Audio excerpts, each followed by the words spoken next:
Hi, guys. Welcome to Parawomenradio. I'm Amy.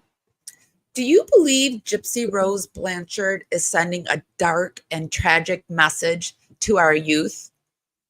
One of the reasons I'm so deeply invested in covering the Gypsy Rose Blanchard case is because I fear that the act of unaliving one's own parent may be seen as a viable solution to dealing with troublesome family members and or as a means to obtain wealth to our youth today.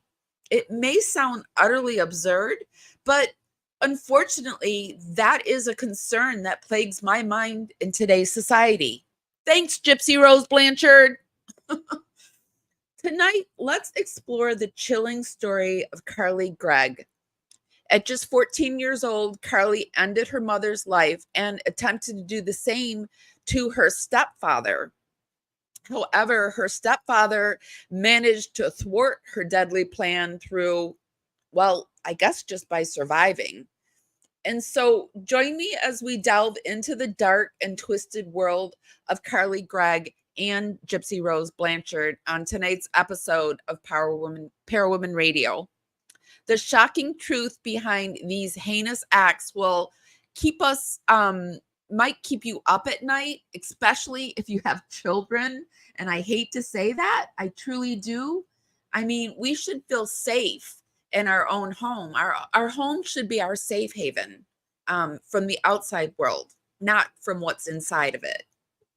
While we wait for the rest of the power crew to arrive, I'm going to roll some credits. Special shout out to my replay crew and my dragonflies. I've missed you guys so much.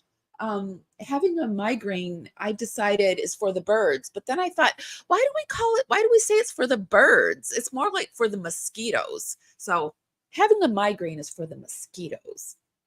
Guys, welcome to Parawomen Radio. I'm Amy. Carefully strumming this old guitar,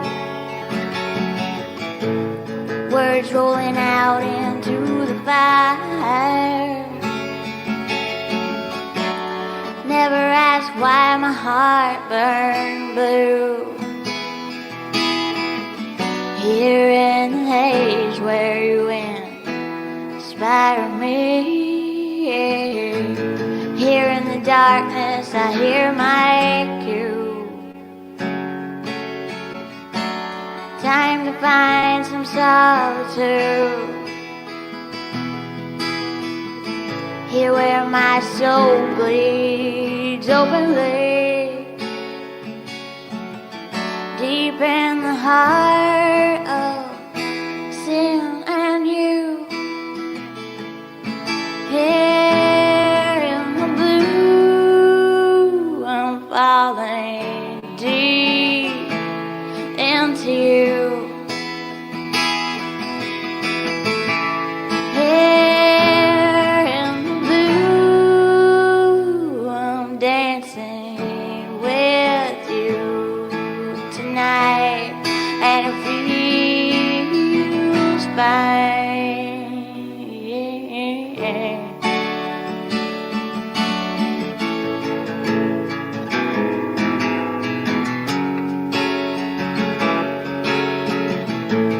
Carefully strumming this old guitar again, words rolling out into our fire. If heaven had wings out to you, then I'd fly away with you for a while. Here in the essence of gratitude, your dreamy little smile on my lips. I miss my cue, but baby, I had you. Miss my cue, but I had you for that day. Here in the essence of gratitude. I'm back with my power crew on Wednesday night. How's everyone doing? Tonight we're coming to you on Facebook, on YouTube, and I decided to throw us over to Instagram. So hi, Instagram.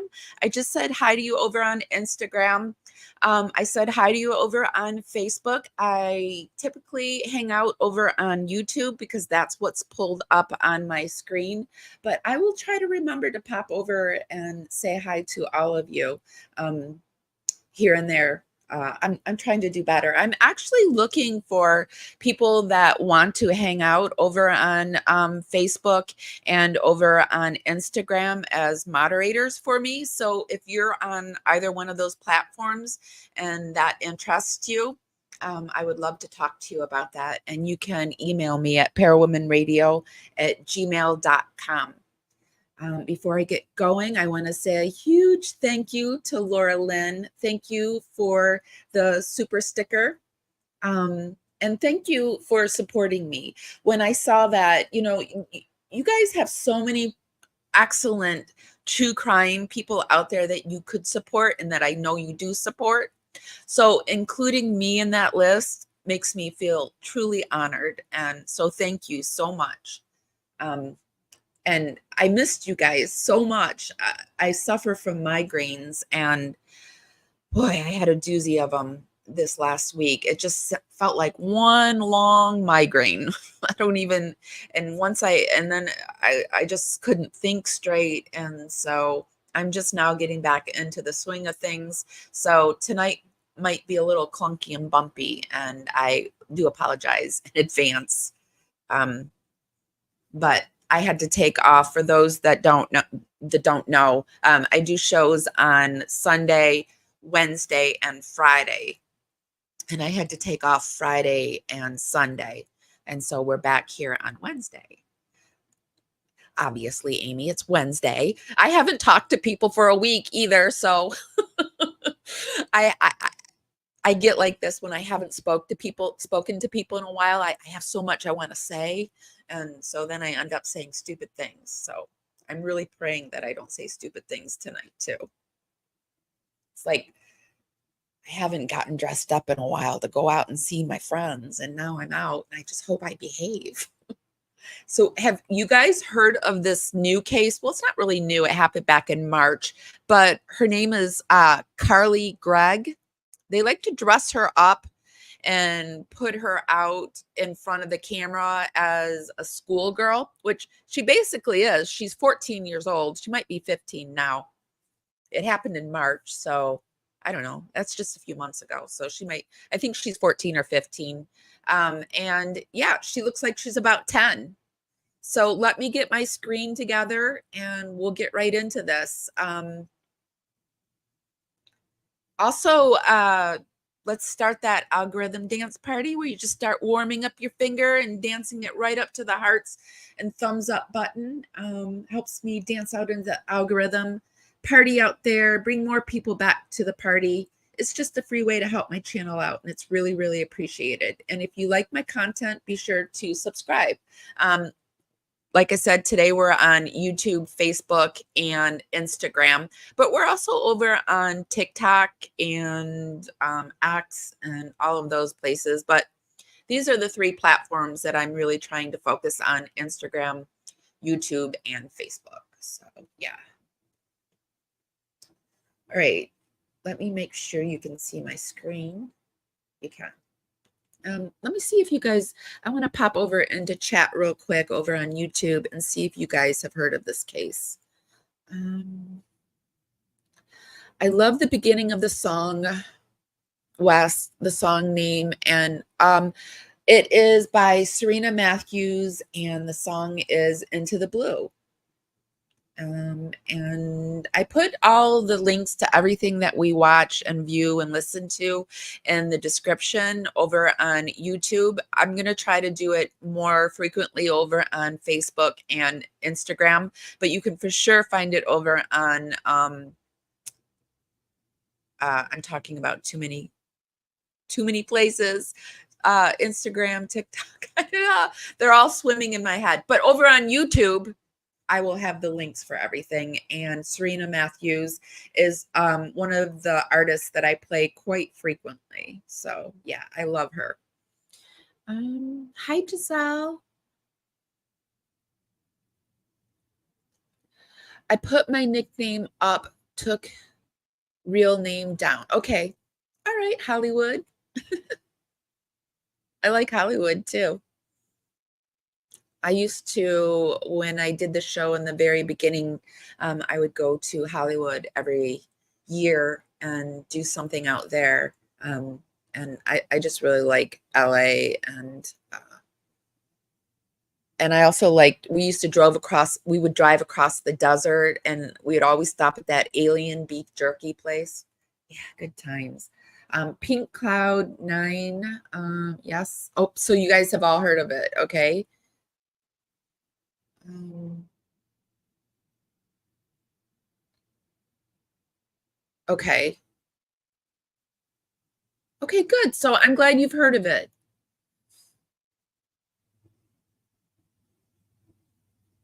Zoe says, I love the oh wait, I already read that. All right. Here we go. So I like to do a little mix of blending reading and watching video. And like I said, everything that we view during this live, I will put down in the description over on YouTube. I usually stop and start things, or I read or I talk over it, or I don't read everything in its entirety. This is for fair play use. And but don't worry, I cite all my sources and you can find them down in the description on YouTube. So People Magazine says, ever seen a DEAD body, 14-year-old? And we also have to do little word games that we play over on YouTube because my video will get demonetized if I don't say certain things. I know it can get annoying, but it is what it is.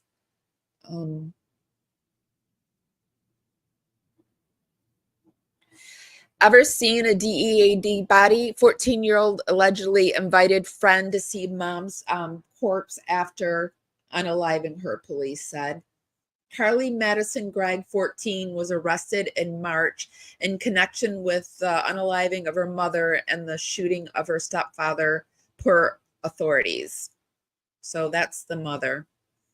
A teenager accused of fatally shooting her mother before attempting to do the same to her stepfather allegedly invited a friend over to view her mother's body, authorities say. Carly Madison Gregg, 14, was arrested in March in connection with the shooting, unaliving of her mother and the non-fatal pew-pewing of her stepfather in their Mississippi home. Authorities said at the time the suspect was arrested on charges of murder and attempted murder, per police. The outlets reported at the time she had pleaded not guilty to the charges and is being tried as an adult. And we're going to go through kind of all of this. We're going to touch base on the various proceedings that she's had. Do we think it's right that she's being charged as an adult, etc.? In a hearing recorded and released by the blog Jackson Jambalaya on Tuesday, investigators spoke about the suspect's seemingly nonchalant behavior after allegedly shooting her mother, as captured in home security cameras. The footage from the cameras show the minutes leading up to the unaliving. The suspect and her mother return home, and after some time, the suspect is seen going into her mother's bedroom. Rankin County investigator Zachary Colton said at the hearing. Then you hear a gunshot, a scream, followed by two more pew-pews, Colton said. One video shows the suspect returning to the kitchen where she is seen texting from a phone. Colton said, adding that their later investigation found the teen was allegedly messaging her stepfather asking when he would be home. In between the time she allegedly pew-pewed her mother and her stepfather, the suspect is seen allegedly singing to her dog, Cotton said. At one point, the suspect asked a friend to come over, saying it was an emergency per Cotton. I think I was saying Colton, but I think it's Cotton. After the friend was driven over to the residence by her father, the suspect asked the friend if she had ever seen an unalive body before, the investigator alleged at the hearing. When the friend said no, the suspect proceeded to show her deceased mother, Cotton claimed, further alleging that the suspect also showed her friend the weapon, also told her she had fired 3 shots each at her mother and stepfather. The stepfather told investigators that the suspect was armed and pew-pewed him in the shoulder upon his return home. Police say, according to the Clarion Ledger, the man claimed he was able to fight the pew-pew away from her before she fled the scene across the backyard, the outlet reported, citing police. She was captured a short time later near the house, per WLBT. Smiley was identified as a math teacher at Northwest Rankin High School, where the suspect attended school. In obituaries, Smythe was honored as a gift in mathematics, technology, and the arts.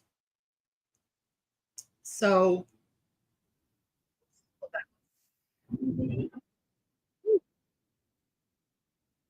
that is an overview to the case. And when I read it just, I thought, is this, because I had heard of another, my mods, huge thank you to Chris C and Heavenly for modding for me. They're the best moderators, and I bounce a lot of my stuff off of them. And they both, I think they each sent me, or maybe it was just Chris C, but somebody sent me more video and of other teenagers doing this. So is this like, to me, in my mind, is this something that's going to happen? Because if it's just Gypsy Rose just did it and has just been out in January, and already I think I've like heard and seen of 3 more cases. What do you guys think? Do you think this is going to be a common occurrence? Do you think, does this worry you, or is this just because sometimes I worry? I'm a worrier, and I am actually trying to break out of that habit. And like, is this just something that I'm worrying about needlessly, or is this something that you guys worry about, or maybe now will concern you? I seem to do this to Shannon a lot too. I'm like, does it concern you? And she'll be like, no, Amy, it didn't. It didn't, but now it does. So I just, is this something that is worrying and concerning to any of you? You're a huge worrier. Yeah, I just want to break out of that cycle.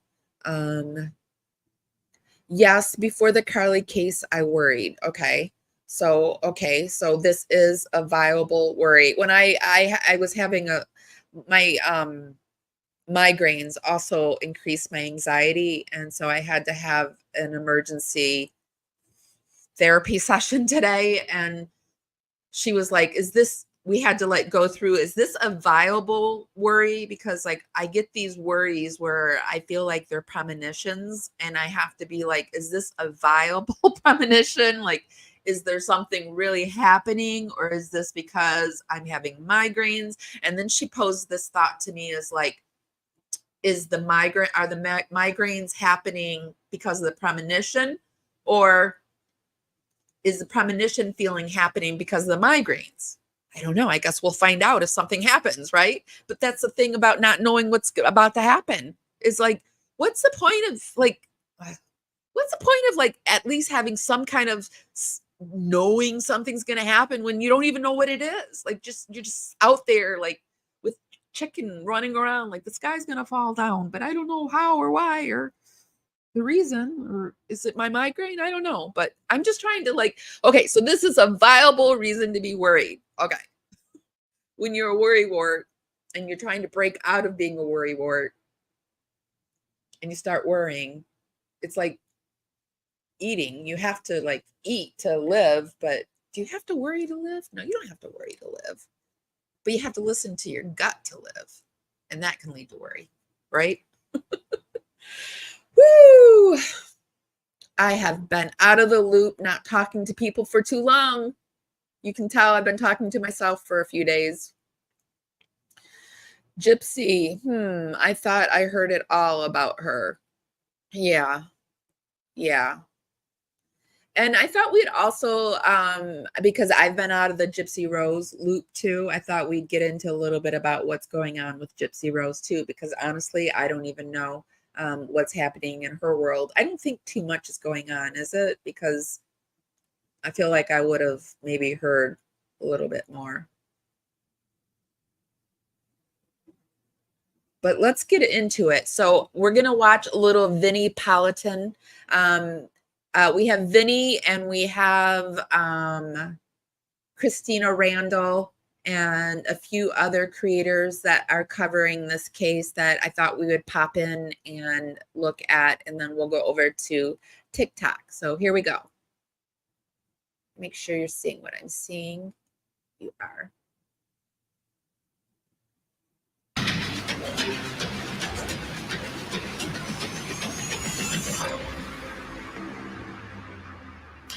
I'm Vinnie Politan. The subject of my investigation is a 15-year-old girl named Carly Gregg, who, when she was 14 years old, did something that will define the rest of her life. It wasn't something... Really quick, is anyone else having any problems with YouTube today? Because I'm getting messages. My mods are having problems getting their messages to go through. So if you think you're being ignored, you're not being ignored. I think we're having problems seeing messages. But, you know, I do see that there's some people over on Instagram and there are some people over on Facebook. So if you want to go over there and chat for a little bit. Well, no, there's not really anybody saying too much over on Facebook, but I do see some people over on Instagram. So yeah. But I just don't want you to think you're being ignored, because you're not. That was expected. It wasn't something that was necessarily predictable, but it was something that was deadly. Here's her story. 14-year-old Carly Gregg was a really good student. In fact, she was Student of the Year at Northwest Rankin High School in Brandon, Mississippi. Carly's mom, Ashley Smiley, was a teacher at the school. For most moms, this would be an ideal situation, being close to your child who is excelling in school. But inside their home and inside the mind of Carly Gregg, everything wasn't okay. She was battling serious issues that seemingly manifested themselves one day inside the home. Carly allegedly went to her mother's bedroom armed with a gun. She discharged that weapon 3 times, taking the life of... I actually do. Thank you for asking. I usually have a little banner that goes across the bottom of the screen, but yes, we have Cashapp. We have, what do we have? We have Cashapp, we have PayPal, Parawomenradio, and for PayPal, it's parawomenradio@gmail.com. We also are monetized on YouTube for super stickers and over on Facebook for coffee. I don't know if there's anything over on Instagram. I'm just getting reacquainted with Instagram. Serena Matthews, the person that I play a lot of her music, she was telling me that she hangs out over on Instagram Threads quite a bit and that she really likes it. And it reminded her of the old MySpace days. Where it was just one page. And I like that idea of like where you don't have to go all over the place, where it's just on one page. So I'm giving Instagram Threads another shot. So yeah, but we have all of that. Thank you for asking. Of her mother. Then, in a bizarre twist, she allegedly contacted a friend to see if she wanted to see a dead body. Her friend came over. Then, when her stepfather returned home, she fired the gun again, wounding him. He survived and described Carly as having eyes so big, it was as if she'd seen a demon. Look how old she looks. I mean, she's just a baby. Well, she is just a baby. She's just a baby. Oh. It is something to see her inside of the courtroom. She's 15, looks even younger than 15, but you think about these allegations.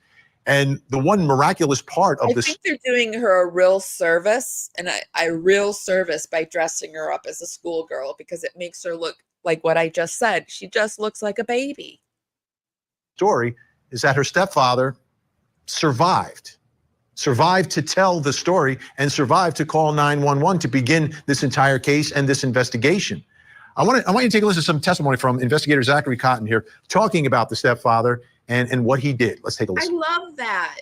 Our dispatcher I love received it. that you just said that, because I was actually thinking, like, what good is coming from, I was trying to, because I was thinking today, like, what new is happening in the Gypsy Rose case? And it's like getting to the point where, you know, I've got to start covering more cases, bringing more things into the Gypsy Rose case to even justify covering it. Because what's the point at this? You know, I'm not going to talk about, like I've said this before, about what she's wearing or her makeup. I'm not going to do that because she doesn't deserve that influencer status. But yes, and that's the good. She's bringing people together that want to help other people and shed light on. Yes, thank you for saying that. I love that.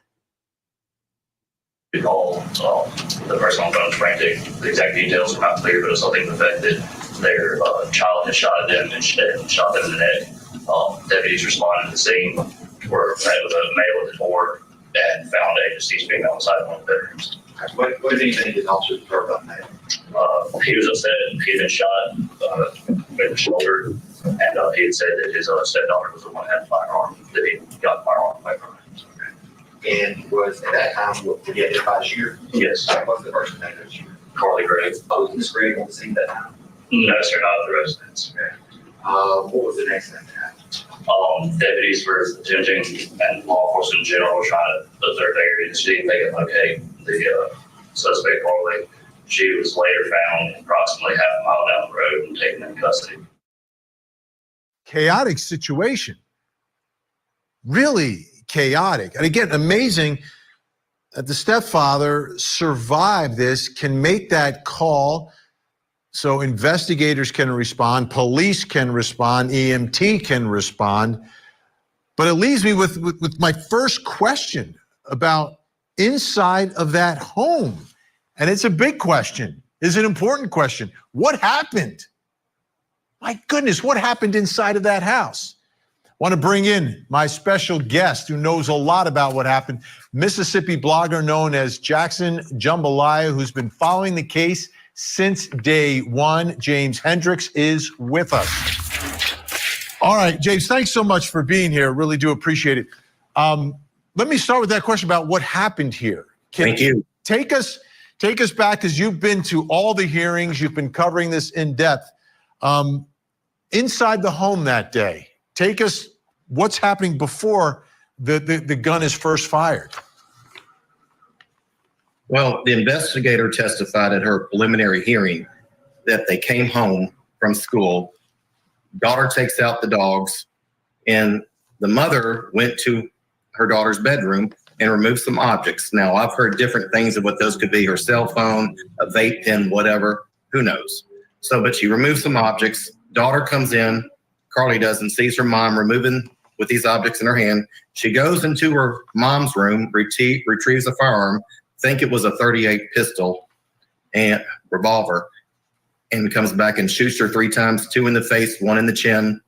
And then she texts her father, as you know, and says, "Hey, when are you coming home?" And then she calls a friend of hers, "Hey, I need you to come over here."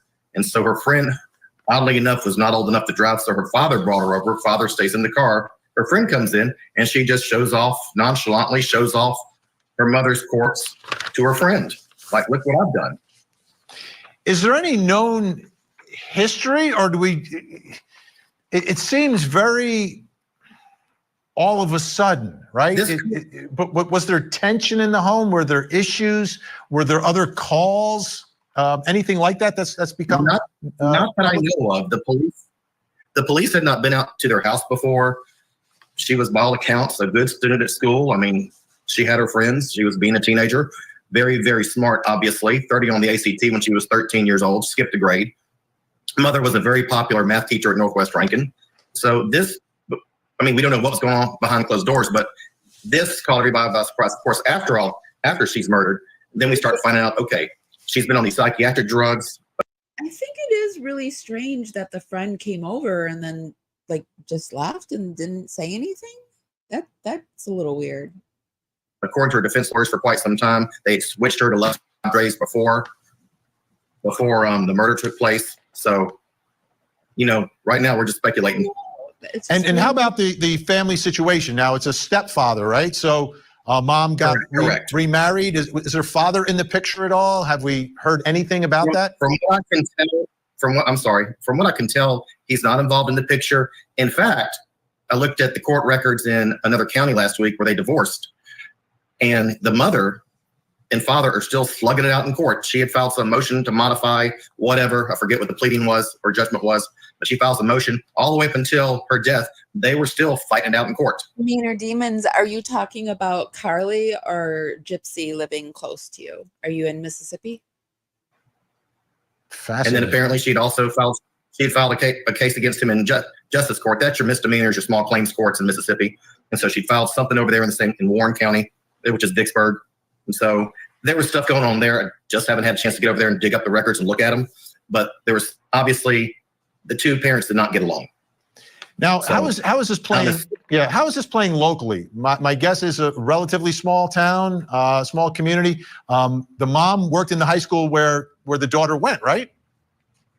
Right. Well, it's in Flowood, Mississippi. Flowood is a suburb of Jackson, Mississippi. It's fairly upscale town of about 12,000 people, but it's not what you would call a typical small town. Just consider Arlington to Dallas. You see what I mean? So, but it blew everybody away. I mean, Jackson is next door, and it's had the highest murder rate in the country for like the last 2 or 3 years. And so you're always hearing about murders and homicides, and unfortunately, too many of them are teens committing murders. And I'm talking 13, 14, 15. But so when you hear about it in a poverty-stricken area, okay, let's be honest. Everybody kind of has gotten to where they're used to hearing it all the time. They don't get as outraged. But when you hear about something like this, a kid so gifted, a mother who's a popular teacher, and then all of a sudden the kid just snaps and just kills her. It didn't just kill her. She's showing her off to her friends, and then she's going to lay in wait to kill her stepfather too.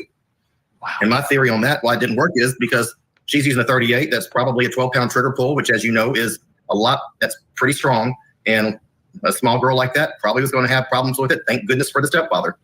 Yeah, he was able to wrestle it away. I want to take a listen to more testimony from investigator Zachary Cotton here, talking about what the surveillance cameras apparently caught. There's an exterior camera. It's in the garage. Shows Carly and her mother actually right home.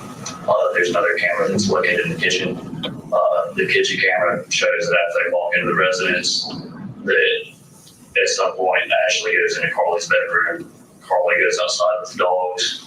Eventually, Carly comes back in after Ashley's taken some items out of Carly's room.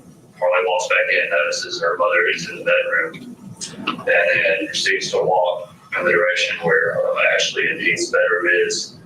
You see her come back into view of the camera. She has her hands concealed behind her back, out of view of the camera.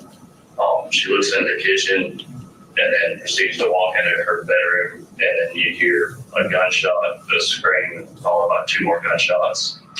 Carly proceeds to return to the kitchen, concealing her hands behind her back. You hear a heavy object being set down on the counter, and then she proceeds to get Ashley's phone and begins texting on it. You know who she was texting?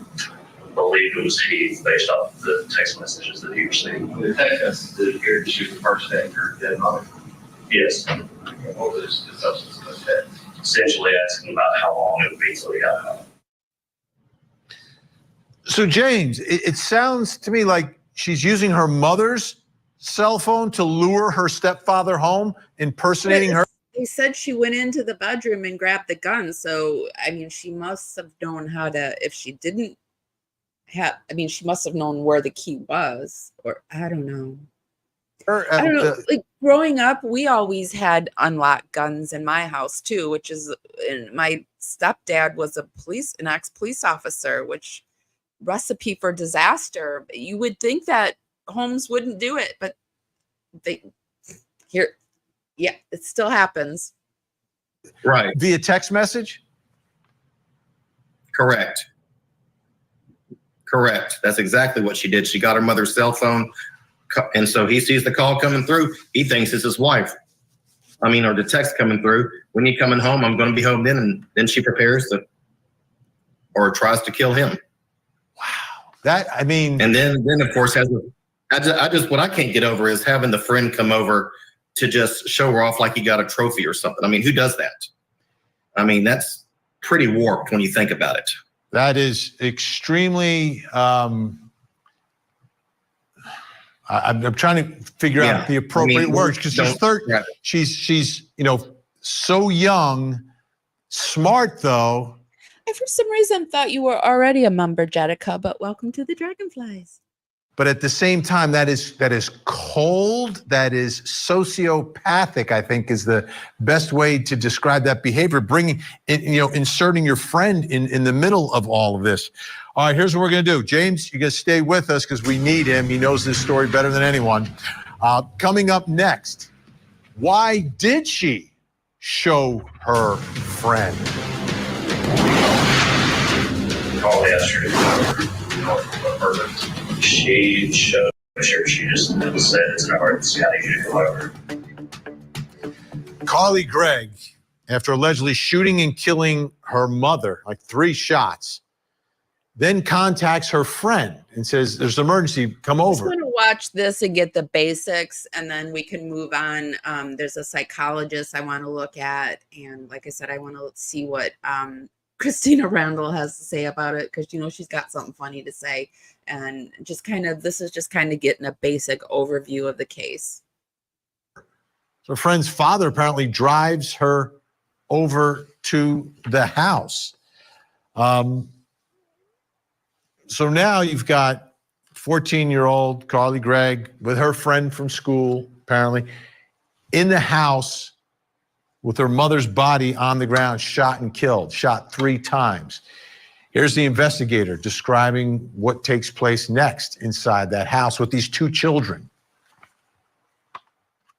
She essentially stated that she was invited over to the residence by Carly, was unsure what for.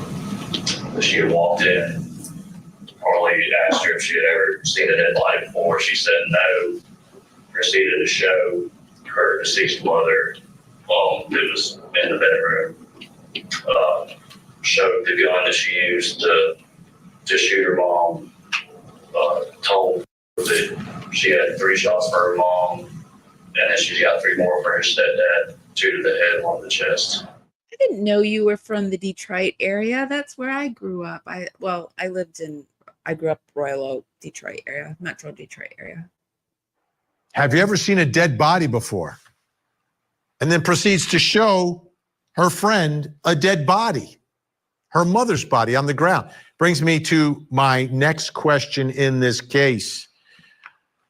Why did she show her friend? What's going on there? What motivated that action by Carly Gregg? Still with me, James Hendricks, and joining us, forensic psychiatrist, trial expert, witness, and author and columnist, Dr. Carol Lieberman. Dr. Carol Lieberman, I'll begin with you. Why call your friend to come over? And then why show her the dead body?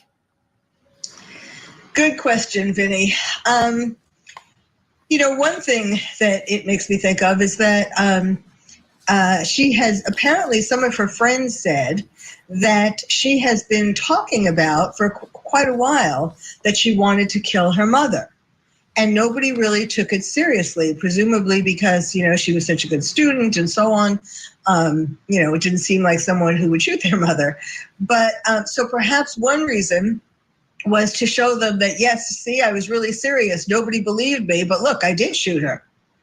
And so then the question is, well, why did she shoot her? And there are I have a number of theories for that. One is that her mother. Well, before we get into the shooting, Dr. Carol, sure. I want to get a few more details from James about this friend coming over. Do we know anything about the nature of their relationship, their history? These 2 I presume they're classmates. How do you think Gypsy Rose feels about herself being compared to people like the likes of Carly Gregg?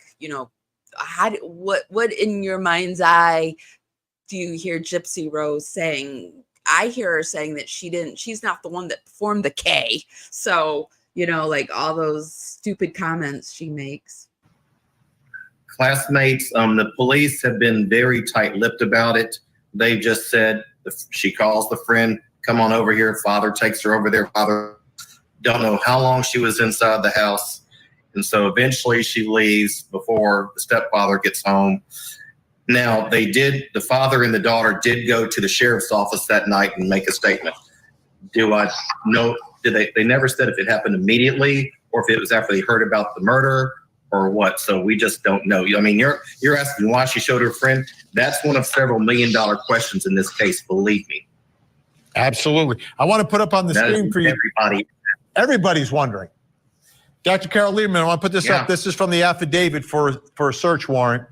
And the names has been redacted, but the friend stated that when she had arrived at Carly's residence, that Carly had already killed her mother. The friend stated that Carly asked if she wanted to wait outside and that her stepdad, Heath Smiley, was about to be home.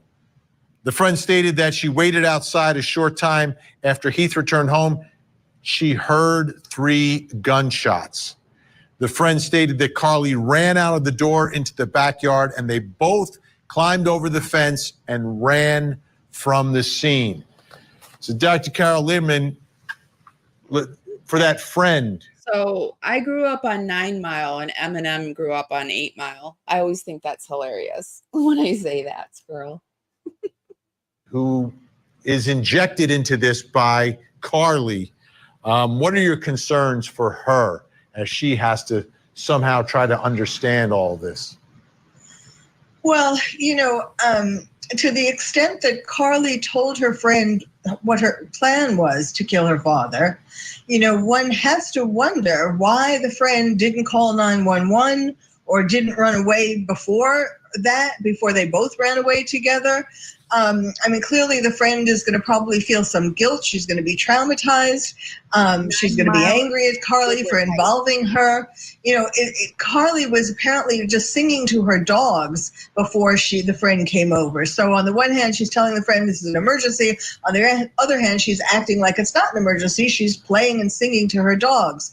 But that friend is, of course, going to be incredibly traumatized by all of this. And James, an important witness, right? There's video evidence of this, but now she is there for this second shooting. Yeah, apparently so. I'll be honest, I didn't know that before, so that was a good piece of information to bring out. One thing she said, though, about how detached she was, she's just singing.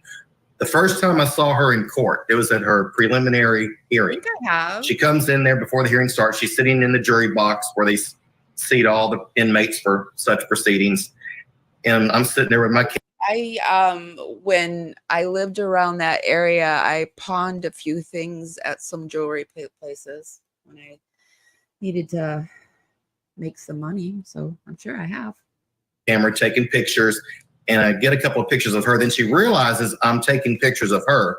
So you would think she just looked straight ahead, just have, no expression on her face. No, she looked at me. You've shown the picture on your website before, looks straight at me and starts posing for the camera. I couldn't believe it.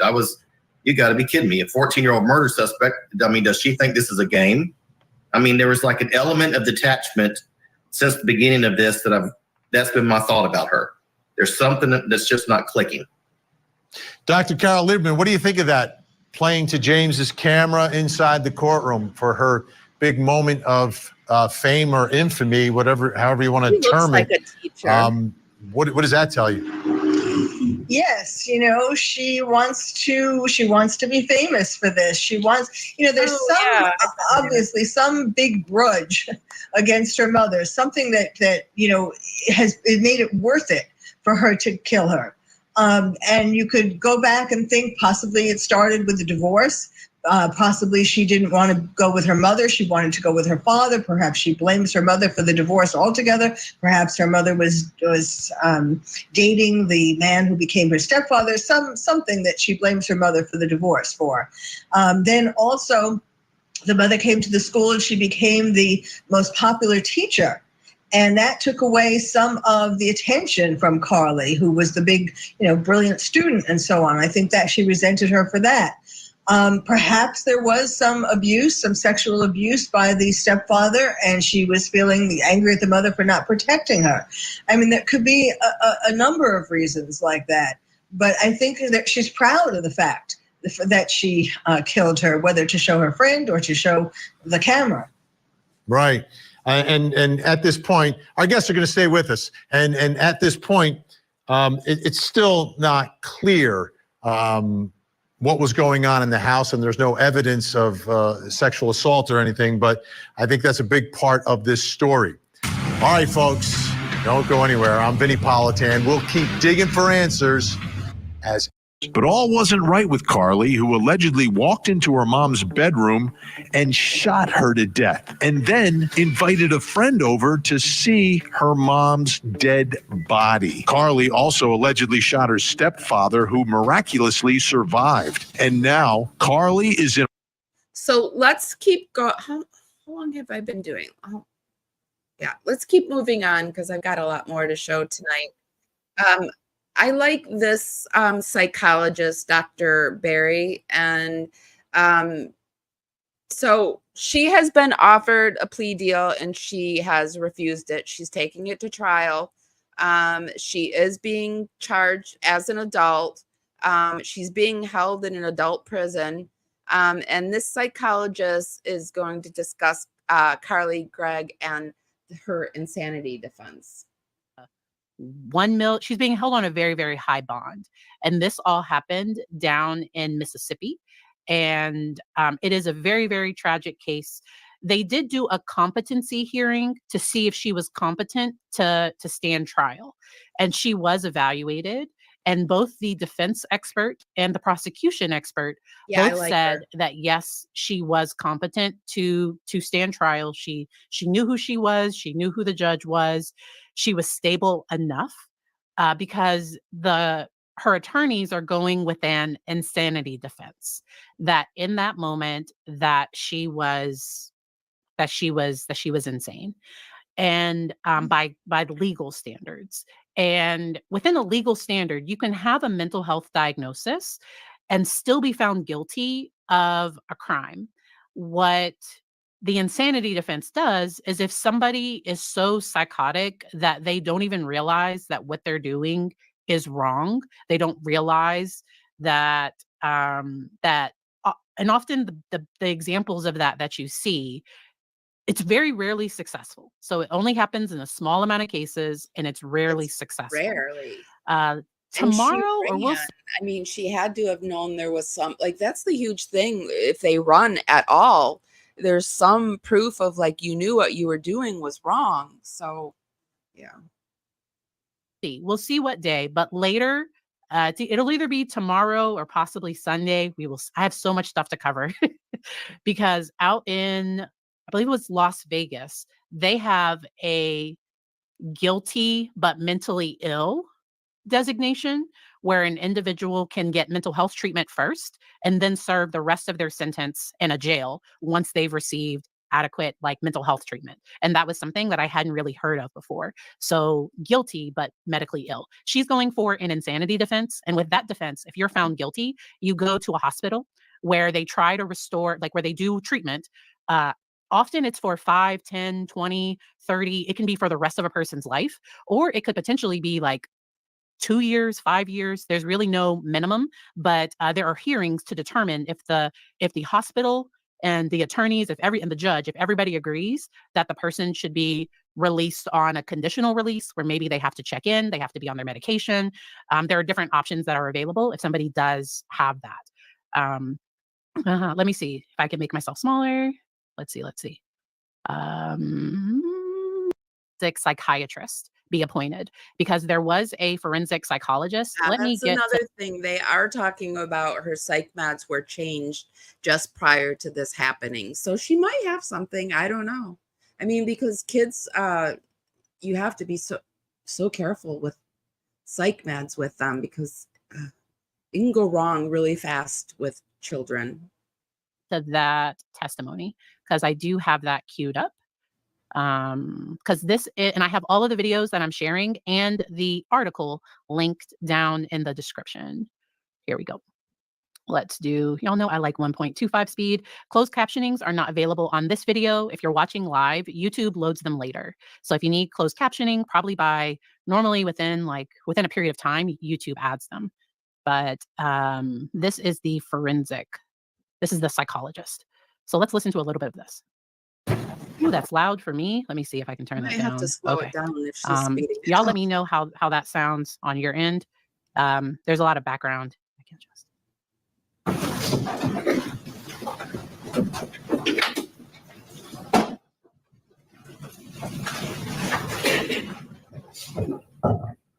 You swear we're talking about the truth, the whole truth, and nothing but the truth. I do.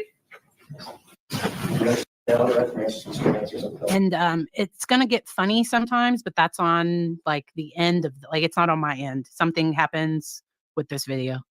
Yes, I do. This woman, I'm going to ask a few questions, and I'll turn it over to the state, then I'll let the defense ask you a question. Any objection to that by the state? Nothing say that. By the defense. There you go. Dr. Guglielmo, why did you not perform an analysis? I started interviewing Ms. Gregg regarding an analysis, but we had been meeting for about 5 hours at that point, and there was a person sitting in the room next to us who we could hear, so I'm assuming that they could also potentially overhear us speaking. And so we stopped at that point, and I was going to reschedule. In working on my competency report and reviewing records that I had received, I believe on 2 days prior to my interview of Ms. Gregg, it seems that medications are going to be relevant to her mental state at the time of the alleged offenses.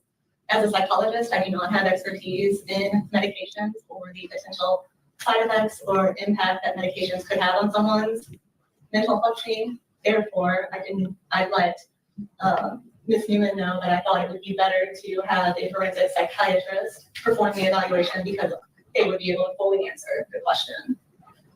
Turn the witness over to the state. Dr. Guglielmo, you were ordered to evaluate the patient. What records did you receive from the defense attorneys prior to? The defense attorneys provided me with Magnolia counseling records from individual therapy that she was receiving.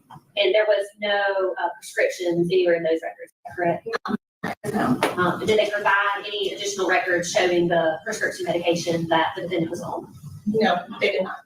And so we provided those when we received them on August the 8th. Was that the first time that you were talking about the use of any antidepressants for medication? Actually, let me. They also had a hearing to see if the case would be televised, and obviously it is being televised. The counseling records did refer to Ms. Gregg being prescribed medication from Precise Neuroscience Center, I believe, or clinic.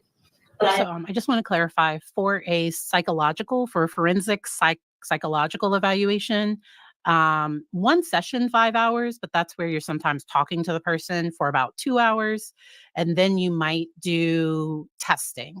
So you might do intelligence testing, personality testing, and so they probably ended it at 5 hours because that would be long for just one session.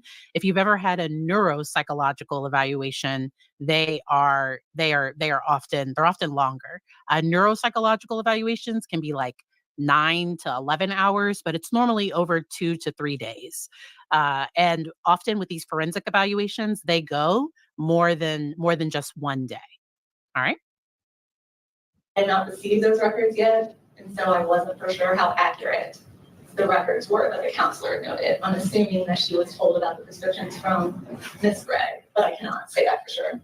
And as of this date, you still don't have any pharmacy records, is that right? I do not. And based off of what you told the judge. The defense has been asked to turn this stuff over. So the state thinks the defense has this stuff and they haven't turned things over yet. The judge is going to get mad at the defense later. I don't know if we're going to have time for that, but now that you know there were antidepressants that were prescribed, is it your testimony that you do not think that you would be able to complete the insanity portion of the evaluation?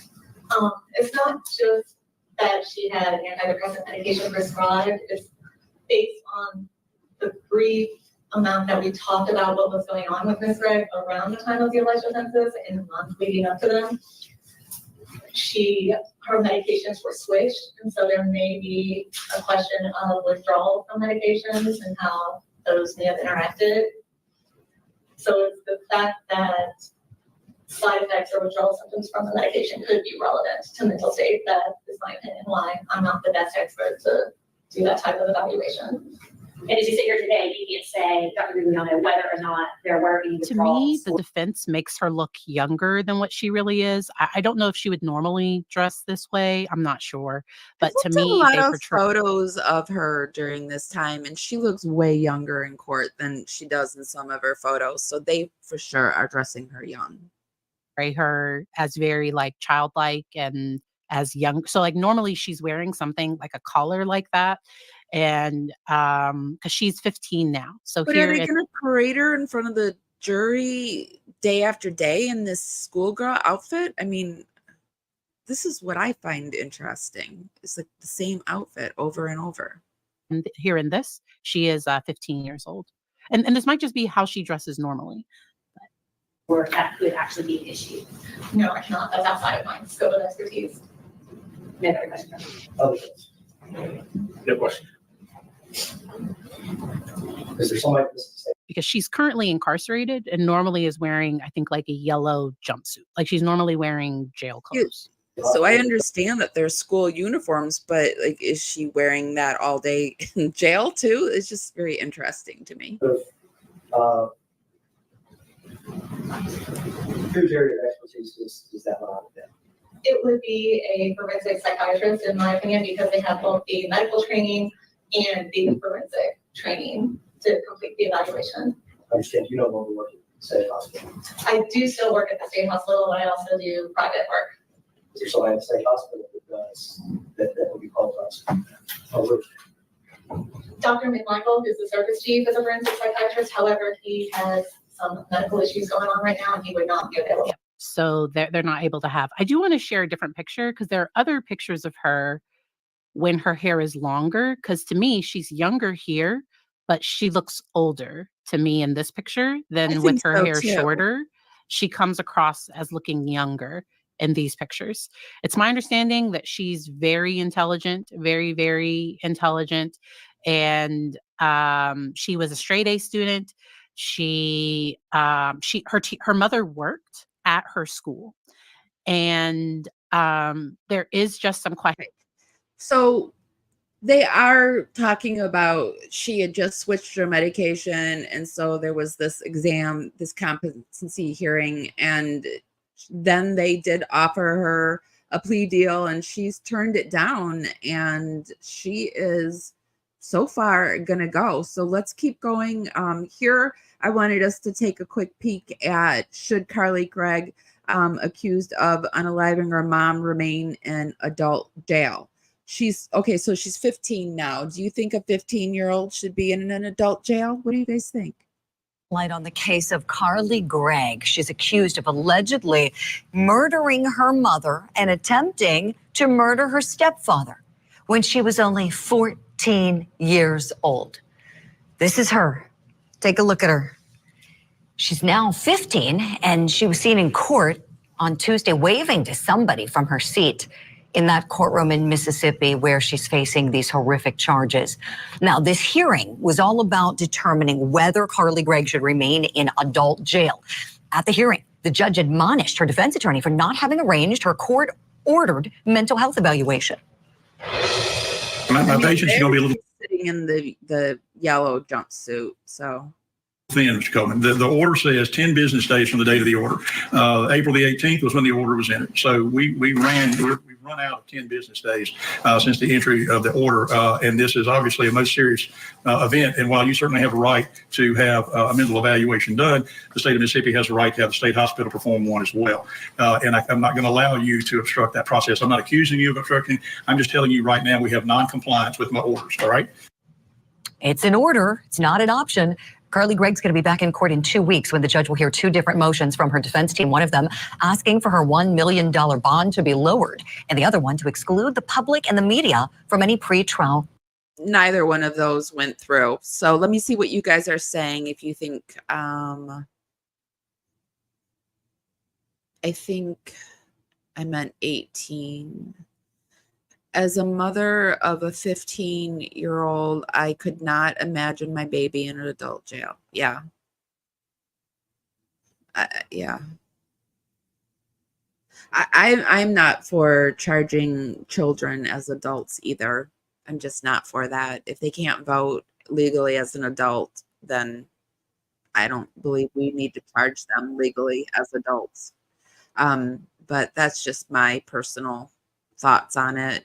Okay, so let's go over to Christina Randall and see what she's saying about the case. Let me move us forward. Let's see. Little basket. I'll put a little video right here. It's linked. Jackson, Mississippi is part of Rankin County, and then there's other ones as well. This Rankin County actually makes up Mississippi's 4th most populated county. Even so, it still has like a bunch of rural areas as well. Rankin County is about 20 miles east of Jackson, and it is known for its outdoor and its recreational activities since it's surrounded by national forest, a 33,000 acre man-made reservoir, and the 2nd largest river in the state, which is the Pearl River. The county itself is named after Christopher Rankin, who was a Mississippi. Ashley was a teacher who taught math at that same high school as well. She's saying a lot of the same stuff, just giving the outline. I'm not sure if we'll watch too much of it. After the police tracked her down by helicopter, Carly was caught by them about a half an hour later, and she was about a half of a mile away down the road. This picture shows Carly being led to the police car in handcuffs. Now, originally she was taken to juvenile, again, 14 years old. But at some point, they decided that they were going to charge her as an adult, and she was charged with murder for what happened to her mother and attempted for what she allegedly did to her stepfather. Carly went in and she pled not guilty, and she was given a $1 million bond. Now, I don't know how true this is because, again, everything is still innocent until proven guilty. But I did see online that allegedly when she was taken into the jail, that when she was given the paper for the bond, allegedly she said, her mother. So you can kill a person, pay a lot of money, and still get out? I don't know if it's true or not, but that's the word going around on the internet. At Carly's preliminary hearing, and just after she turned 15 this year, an investigator actually got up and testified that there was video that they got from inside the home, like they had an in-home camera. And on this video, it showed Carly after she allegedly did this to her mother. And Carly was seen just walking through the house normally, playing with her dogs like nothing ever even happened. And also video from inside the house showed Carly moving around the house, hiding something behind her back. What, all right, in between those 45 minutes, and this is, I think, the first time you're doing, what was Carly doing on camera? Anything might seem behind her? Aside from going back and getting the phone and we getting texting, she appears to be singing to her dogs. Not really wasn't sure. The audio is not really clear about what she's doing, and then not long after that, the camera. Did it appear she was aware of those cameras? Yes, sir, because she had her hands concealed behind her back the entire time, in which she was believed to have the firearm. This investigator also testified that after Carly allegedly used her mother's phone to text a friend saying that she had an emergency and she needed her to come over immediately. So it's just a lot more of the case that we were talking about. So let's hop over onto TikTok and see what they're saying about her over on TikTok. This 14-year-old is being charged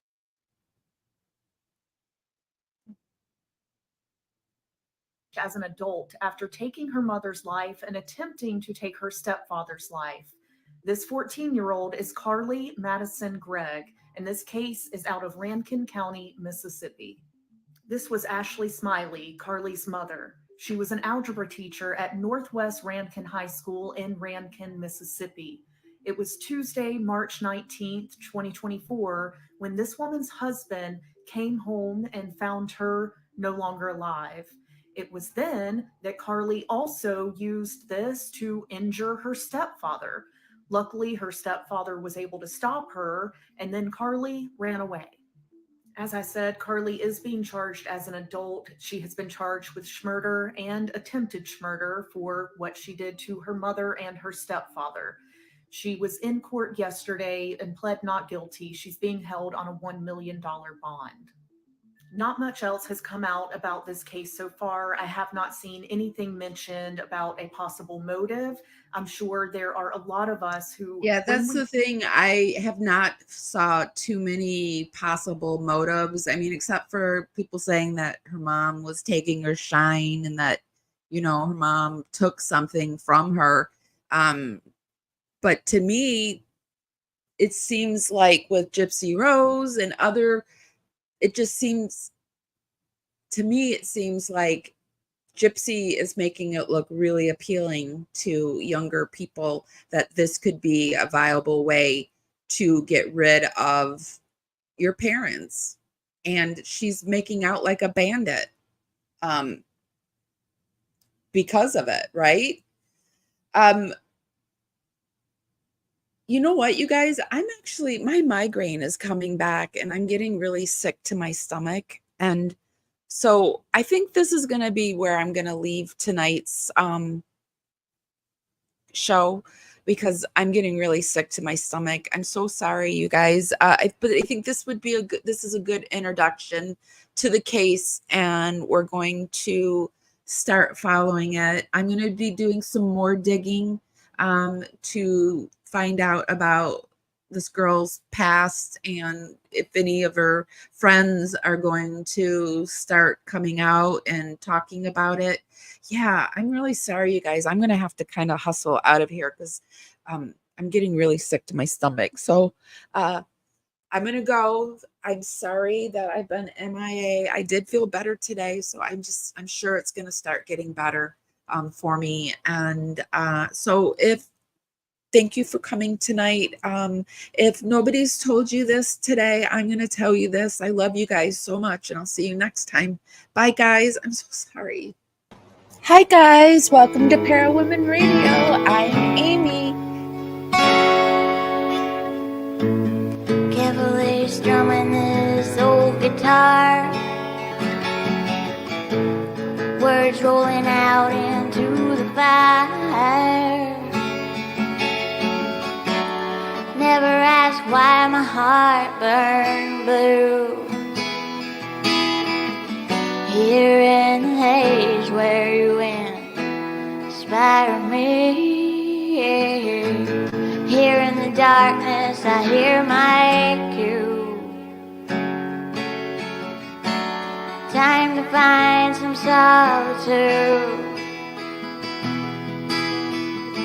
Here where my soul bleeds openly, deep in the heart of sin and you. Here in the blue, I'm falling deep into you.